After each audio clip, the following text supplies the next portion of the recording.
Hello అందరికీ welcome to my channel హేట్స్ Harika. So ఈ వీడియోలో ఏంటంటే ఫేజ్ 3 రిజల్ట్స్ అనేవి వచ్చేసాయి కదా. సో నేను ఎలా చూసుకోవాలో చెప్తాను. నాకైతే ఓపెన్ అవగానే సైట్ కాంట్ బి రీచ్డ్ అని వచ్చింది నెట్వర్క్ ఇష్యూ వల్ల. మా ఫ్రెండ్ దాంట్లో చూస్తే మళ్ళీ ఓపెన్ అయింది. ఇప్పుడు ఎవరికైనా ఇంకా ఓపెన్ అవ్వకపోతే ప్యానిక్ అవ్వకండి, పక్కన ఉన్న ఫోన్లో ట్రై చేయండి, వస్తుంది.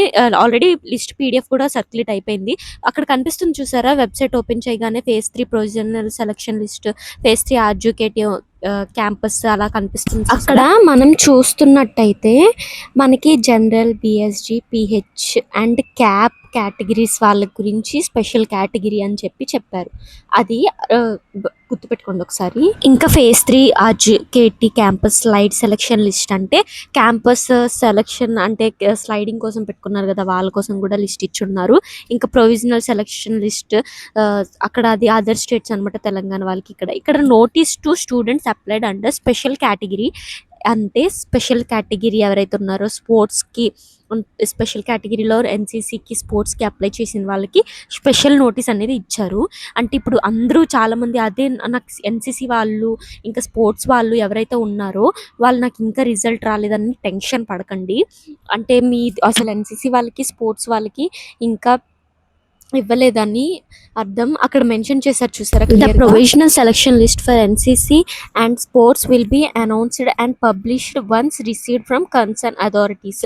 అంటే ఇక్కడ మరీ పర్టికులర్గా చెప్పారు, ఆ ఎన్సీసీ అండ్ స్పోర్ట్స్ వాళ్ళకి మళ్ళీ సెపరేట్గా రిలీజ్ చేస్తాము. ఆ హయ్యర్ అథారిటీస్ వాళ్ళు ఎవరికైతే ఉన్నారో వాళ్ళ నుంచి వచ్చిన తర్వాత, వాళ్ళ నుంచి రిజల్ట్ అనేది పెండింగ్ ఉంది, అనౌన్స్మెంట్ అనేది పెండింగ్ ఉంది, అది వచ్చిన తర్వాత మేము రిలీజ్ చేస్తామని చెప్పారు. Students who have applied under any special category are advised to regular visit the official website for the latest updates, notifications and further instructions regarding the selection process. Please stay updated and follow the announcement issued on the website. So ఎవరైతే special category కింద apply చేసిన students ఎవరైతే ఉన్నారో వెబ్సైట్ని ఊరికి check చేస్తూ ఉండమన్నారు, latest updates గురించి and selection process గురించి ఇంకా ఫర్దర్ డీటెయిల్డ్ ఇన్ఫర్మేషన్ అనేది చెప్తామని అన్నారు. సో ఎన్సీసీ అండ్ స్పోర్ట్స్ వాళ్ళకి మళ్ళీ ఇస్తాము, ప్రొవిజనల్ లిస్ట్ అనేది ఇస్తాము అని చెప్పారు. సో ఎవరు టెన్షన్ పడద్దు, NCC and sports list apply చేసిన వాళ్ళు. నాకు తెలిసి సమ్ రిజల్ట్స్ పెండింగ్ అనేవి ఉండుంటాయి, లేకపోతే అనౌన్స్మెంట్స్ అనేవి జరుగుంటాయి, అందుకే రాకపోయి ఉండొచ్చు.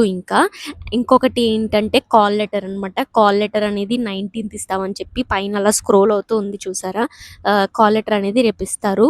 సో కాల్ లెటర్ అనేది డీటెయిల్గా ఎలా డౌన్లోడ్ చేసుకోవాలో కూడా నేను ట్రై చేస్తాను వీడియో పోస్ట్ చేయడానికి. సో ఇంకా ఎవరికైనా ఏదైనా డౌట్ ఉంటే కింద కామెంట్ చేసి చెప్పండి.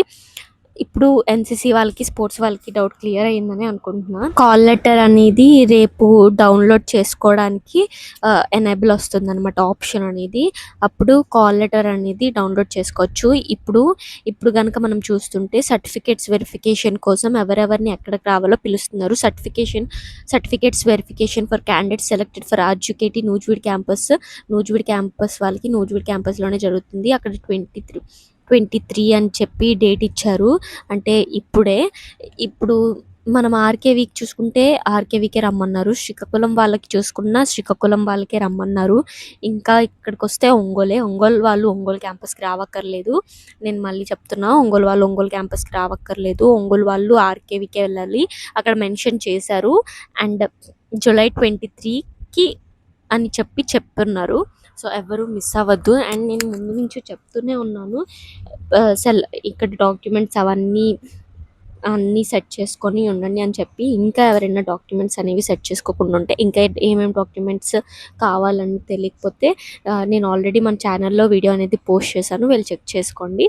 అండ్ ఇంకా దేని మీద వీడియో చేయాలో కూడా కామెంట్ చేసి పెట్టేయండి. అండ్ లైక్, షేర్, సబ్స్క్రైబ్ చేయడం కూడా మర్చిపోవద్దు.